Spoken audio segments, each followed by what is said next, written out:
Hello, this is Dan O'Brien and Monte Vandeveer. We're both agricultural economists with Kansas State University. We'd like to talk about grain prices and factors and tools that are available to manage the downside risk in the markets that given COVID-19 impact on the grains and livestock markets, there's plenty of risk in calendar year 2020 and in the 2020-21 marketing year for low price outcomes.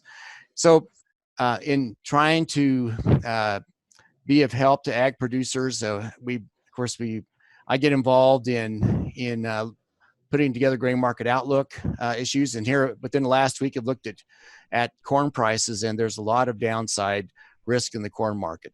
Weakness on the usage side for both ethanol demand and livestock feeding eventually, as well as just a general weakness in the overall economy.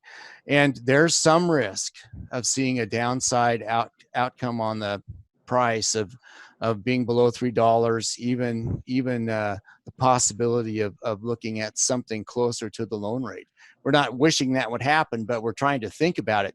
So staring those possibilities in the face and wanting to be of help to ag producers, we thought, Monty and I, that it would be really good for us to take a close look at the safety net. What kicks in when amongst the different tools that are available, and how these work together or don't work together. Again, by these I mean crop revenue coverage and Monty's going to talk about that, the marketing loan as a price floor at harvest once we have the crop harvested, and then such tools as ARC, IC, and PLC, price loss coverage, that come in at the end of the marketing year.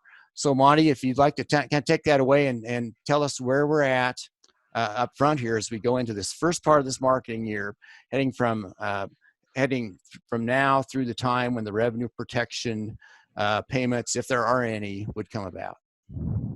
All right. Well, for crop revenue coverage, revenue insurance, that's the most commonly used form of crop insurance. Maybe 90% of our acres are insured under revenue protection type plans. So the revenue coverage gives us protection against both price losses and as well as yield losses. So one way of looking at that is how big of a price drop would it take to trigger a payment? For corn, the sign-up price for crop insurance, we call that the projected price. That's the average of the December corn futures price during February. So this past February was $3.88, and so that was the price at sign-up time.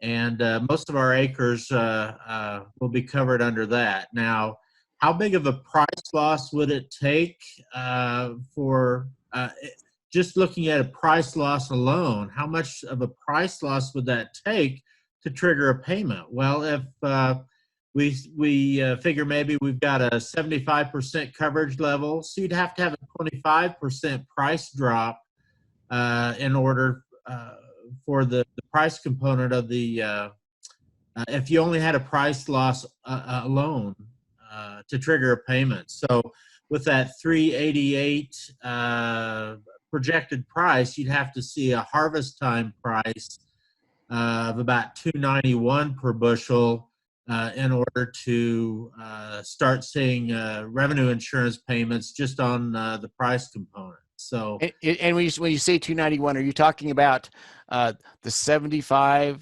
APH selection?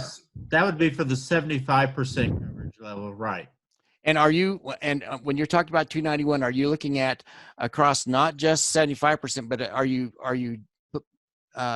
looking at that across all 100% of a person's APH? How are you handling that, Marty?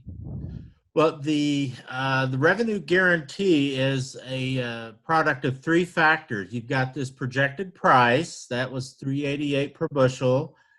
You've got the producer's actual production history, their APH yield, and then the producer selects the coverage level that they want. Now, most of our acres are insured at 75%, but a lot are also insured at 70%. and then next you see acres coming in around 80%. So you take 75% of that projected price times your APH yield, and then that's the revenue guarantee. And then just have to back out what price change would it take to get actual revenue below that. How about on the soybean side? I think we had well, by the way, that 388 price, when we got it, we were grousing that, gosh, that's the lowest price we've had for a while. It's not $4. Well, now that 388 looks like gold in the corn market, with D's having fallen to about 330. Right, 388 looks pretty good right now. On the soybean side, soybean projected price is the February month-long average of the November soybean futures. And this year that came in at $9.17 a bushel. Most of our acres are guaranteed at or covered at the 75% coverage level. So if you're looking at what would be the price loss alone, assuming yields are average, what price loss would it take to trigger a payment under 75% coverage? Well, you'd have to see a price decline all the way down to $6.88. And the harvest price on soybeans, that's the October average of the November futures.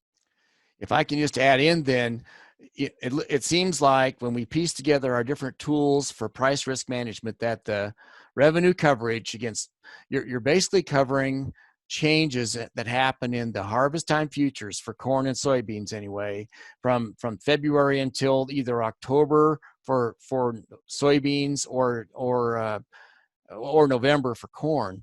So that's covering really the potential futures price loss that would happen, plus anything that would happen in terms of production losses as well. It could be hailstorms early, it could be a short crop at whatever. So that comes in for the kind of the first leg of our support. And then we have at harvest, if we have low prices at harvest, then we have, of course, marketing loan levels for corn at Garden City, at Finney County, 243 loan. I think it's 229 in Salina in Saline County.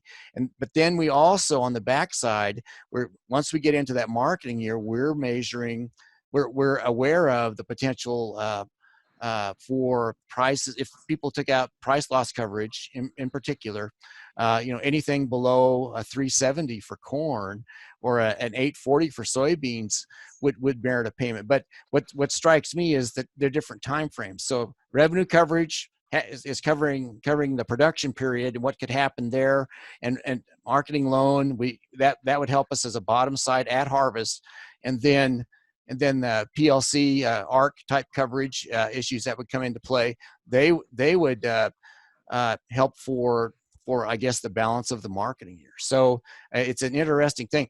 What we seldom have it happen, but if prices were to go low at harvest, given what we have right now for these projected prices, and if we stayed low, then you get payments for both. But in so many years that doesn't happen. By the time we get low prices at harvest, something happens, or a drought, or usage picks up, and we run with it, and we don't have a double up of those low prices. You have any thoughts on that? Yeah, well, hopefully, we're getting two different periods of price protection. The crop insurance is really just within the growing season, from that sign-up period right before planting up till about harvest. And then the PLC payment, that's over the marketing year. So that starts around harvest time and then goes forward the next 12 months. And the most heavily weighted months are the months at harvest and right after. So that's where the prices count the most. But, you've got 12 months before the marketing year ends before you can collect that PLC payment. Well, Monty and I have tried to look at this in depth for both corn and for soybeans. We have a series of 3 or 4 papers articles up on Ag Manager where we try to dig into the weeds and drill down to look at the details of how these different scenarios could work out this year. Well, we appreciate the chance to speak with you. This is Dan O'Brien, Monte Vandeveer with Kansas State University. Thank you. Thank you.